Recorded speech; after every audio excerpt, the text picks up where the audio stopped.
What really happened in the clash between the United States and the Southern Vietnamese guerrilla forces at the Cu Chi tunnels? Why did such a modern war machine like the United States repeatedly stumble before a much smaller opponent? The so-called genius strategists equipped with the most advanced weaponry had to exhaust their wits just to locate the Vietnamese guerrillas, to the point that the U.S. Air Force had to deploy B-52 strategic bombers merely to regain control underground. This video will offer a completely different perspective on the tense encounters at Cu Chi. Details the US side does not want you to know, because they reveal the true cause of their defeat. Please note, this video contains strong and graphic images. Viewer discretion is advised. All the information presented has been verified. If you have any questions while watching, feel free to leave a comment. I am ready to discuss everything with you. Now let us head to the Cu Chi tunnels and begin the story. In 1966, the U.S. Army launched Operation Trap, mobilizing up to 12,000 troops in coordination with the Air Force, tank, and artillery to attack the Cu Chi tunnel system. It was an operation in which the Americans were highly confident they would secure victory. However, the Vietnamese guerrilla forces had anticipated this plan nearly a year in advance and prepared meticulously. The Cu Chi tunnels first appeared in 1948 during the resistance war against the French. Initially, they were just short, disconnected segments operating between a few villages. As soon as the Americans deployed their troops to Vietnam, the network was expanded by the guerrillas to about 250 kilometers and systematically developed into 3 interlinked levels. The first level, about 3 meters deep, could withstand shelling and tank pressure and included many camouflaged entrances and trapdoors. The second level, 6 meters deep, served mainly as living quarters, communication routes, and kitchens. The third level, between 8 and 12 meters deep, was used as a shelter against heavy bombing, containing storage rooms, infirmaries, and command centers. When organizing Operation Trap, the American objective was to encircle and capture the guerrillas hiding underground in Cu Chi. They believed that by sending troops down there and setting traps, they could catch the guerrillas as easily as catching rats. However, the moment American soldiers set foot in Cu Chi, the situation turned completely different. In theory, the Americans had superior numbers and modern weapons. The chase seemed like a cat hunting a mouse. But after pursuing for a while, the soldiers would lose all traces of their enemies, making them feel as though they were fighting against ghosts. They soon realized their opponents truly were rats, but they were Jerry the Mouse Swift, cunning, and impossible to catch. After some time in combat, the U.S. Army discovered many trapdoors leading into the tunnel system. They began pumping smoke into the entrances in hopes of finding the remaining exits. In theory, the smoke would force the people underground to crawl out through other openings. But in reality, the tunnel system was too vast and complex. When smoke was pumped in, no smoke emerged anywhere else. This surprised them and made the situation difficult to handle. The Americans later used portable ground listening devices, trying to detect underground sounds as if taking the Earth's blood pressure, in order to pinpoint where noises came from and locate hidden entrances or air vents. The idea made sense on paper, but in practice it was time-consuming and ineffective. The tunnels were cleverly camouflaged. Trapdoors were covered with soil and dry leaves to erase all traces, while air vents were disguised as termite mounds, making them nearly impossible to recognize by sight. When the initial methods failed, the Americans deployed professional tracking dog units known as combat tracker teams. Most were German shepherds, each highly valuable. According to records, the U.S. sent around 4,000 military dogs to Vietnam, about 3,700 of which served in active units. Each had tattooed ID numbers, ranks, and specialized training to detect the scent of guerrillas and alert their handlers. The Vietnamese guerrillas came up with a clever way to deceive those sharp noses. They placed American soap perfume and soldiers' clothing at camouflaged tunnel entrances. Since the dogs were trained to ignore familiar scents, they would detect those smells and simply pass by without alerting. The plan backfired spectacularly. Combined with traps set for both men and dogs, it often resulted in both being hit by gunfire without ever knowing where the bullets came from. As a result, during the campaigns using sniffer dogs, about 300 dogs were killed. The remaining ones may have died from disease or harsh climate conditions, as southern Vietnam at that time lacked a strong veterinary system. When the sniffer dogs failed, the Americans switched to pumping tear gas into the tunnels through the known openings. Tear gas wasn't lethal, but caused burning sensations in the eyes, nose, and mouth. On the surface, this could be handled more easily, but in an enclosed underground space without gas masks, it was potentially devastating. However, the tunnel design was multi-layered and multi-directional. Each level had trap doors, separating areas like fire doors between floors of a building. When an upper level was affected, those below immediately shut the door to prevent the gas from spreading downward. Moreover, thanks to their battlefield experience, the guerrillas had a unique trick. When exposed to tear gas, they would soak handkerchiefs in urine and press them against their nose, mouth, and eyes. The ammonia in urine reduced the stinging sensation, making this an unexpectedly effective defense. Thus, the tear gas strategy yielded little result.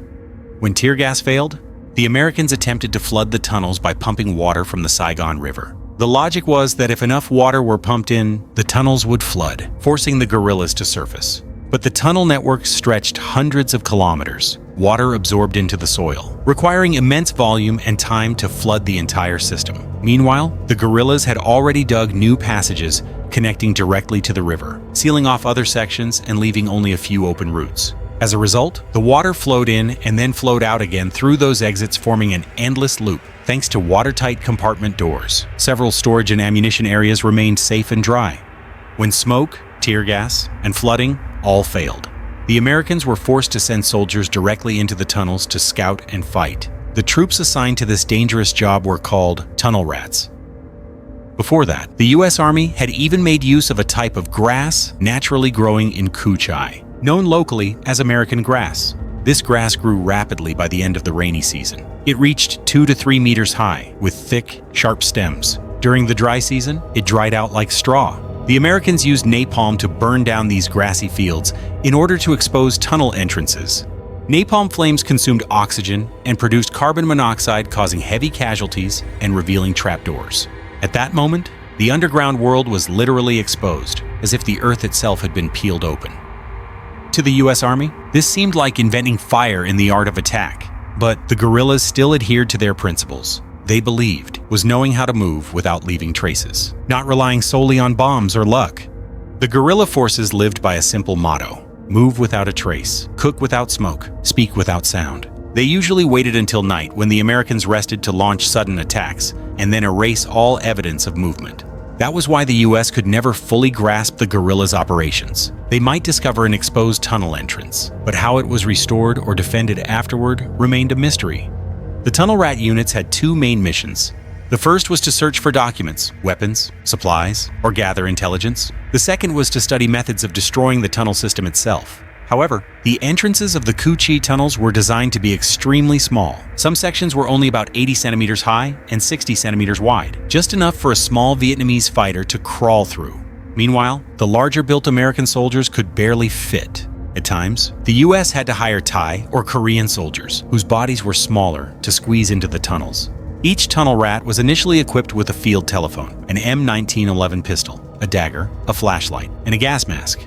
It sounded like top-tier gear, but in reality, it was very inconvenient. The gas mask was bulky and reduced hearing ability. The temperature inside the tunnels was extremely high. Firing an M1911 pistol in such confined space created deafening blasts. Many soldiers were temporarily deafened or even suffered bleeding from their ears. Because of this, the Americans had to retrieve old silenced pistols from World War II to reduce noise and shock. After overcoming part of those disadvantages, the tunnel rats began their perilous underground adventures. Every descent into the tunnels felt like a trip into the bowels of the earth, where death could lurk behind any shadow or wall. After overcoming some of their disadvantages, the tunnel rats began their dangerous underground exploration. At this point, the guerrillas had already set up various kinds of traps inside the tunnels. The most common were bamboo traps. Unlike the simple image of crude bamboo spikes, these were crafted from split bamboo soaked in vinegar, urine, and feces for days to create a toxic coating. These traps inflicted severe injuries. They rarely killed instantly but caused grave wounds. Soldiers who fell into such traps often had to have their legs amputated before being pulled out. The gruesome sight struck fear into their comrades and made them reluctant to advance. Besides bamboo traps, there were also small observation holes. When the enemy passed by, the guerrillas inside could slash at their waist with knives or thrust sharpened spikes through the earthen walls, making rescue nearly impossible. Life underground was harsh, damp, dark, and suffocating. In such an environment, reckless measures became the only way to survive. If they didn't eliminate their enemies first, their enemies would kill them instead. living underground for long periods. The greatest fear was itching and ulcers. The damp soil, lack of light, and stagnant air caused many to suffer from severe skin diseases. Their skin burned as if on fire, blistered, and oozed painfully.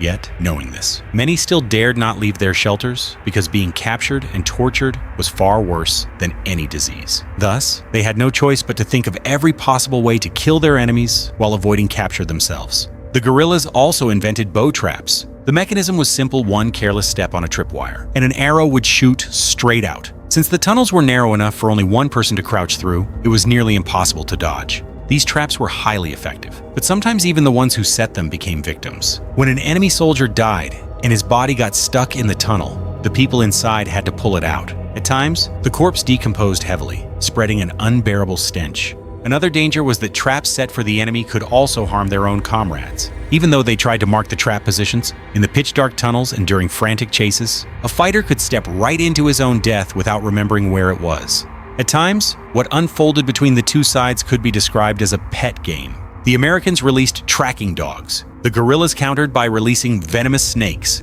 During retreats, the guerrillas would place a poisonous snake inside a cage rigged with a tripwire. When a tunnel rat touched the wire, the cage door would spring open and the snake would lunge out like a piece of automated technology. When American soldiers crawled inside the tunnels, if they brushed against something slick, they would be yanked up immediately because their comrades were on high alert.